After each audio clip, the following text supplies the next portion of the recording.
இன்னைக்கு இப்போ இவ்வளோ விஷயம் நடக்கும்போது தங்கம் உச்சாணி விலைக்கு போயிடுச்சு. ஒரு சராசரி மனுஷன் இப்போ ஒரு குடும்பத்தில ஒரு நல்ல நிகழ்வு வைக்க முடியுமா? தங்கத்த வாங்க முடியுமா? யோசிச்சு பாருங்க. நடுத்தர மக்களுடைய நிலைமை நெனச்சு பாருங்க. மேல்தட்டு மக்கள பத்தி பத்தி பேசவே இல்ல. நடுத்தர மக்கள் நிலைமை எப்படி? தங்கம்ன்றது ஒரு அரிதான விஷயமா போயிடுச்சு. அதுவும் விலை ஏறிக்கொண்டே போகுது. இந்த சமயத்தில நீங்க அன்னைக்கு அட்சய திருதிய நீங்க தங்கம் வாங்குனா பெருகுன்னு சொன்னா, யார கடங்காரத்துக்காக முயற்சி இது? மக்களுக்கு நம்பிக்கை. சரி ஏதோ ஒண்ணு வாங்கிட்டோம்னா ஒரு நல்ல விஷயம் நடக்காதா? ஒரு கோயிலுக்கு போறோம், ஒரு பரிகாரம் பண்றோம், நல்ல விஷயம் நடக்காதா? நடக்காதா? நடக்காதா? அப்படின்ற நம்பிக்கையில தான் ஒரு விஷயம் செய்றான். அந்த நம்பிக்கைய சிதைக்கிற மாரி, இத ஒரு வேற ஒரு கான்செப்ட்ல திசை திருப்ப வேண்டிய அவசியம் என்ன இருக்குது? இது நான் மனசுக்கு வருத்தமான விஷயம். மக்கள் அத எப்படி நெனச்சாலும் பரவால்ல. ஆனா என்னுடைய ஏக்கம், என்னுடைய வேதனை இது.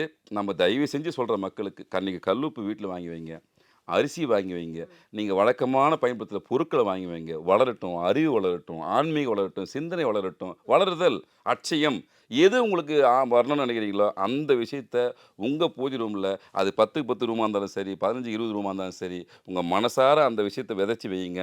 அது விதை அன்னைக்கு போட்டா வளரும். அட்சயம்னா வளரும். அப்போ தங்கம் வாங்கி வச்சா தான் வளரும்னு சொல்லிட்டு தங்கத்த தேடி தயவு செஞ்சு போகாதீங்க.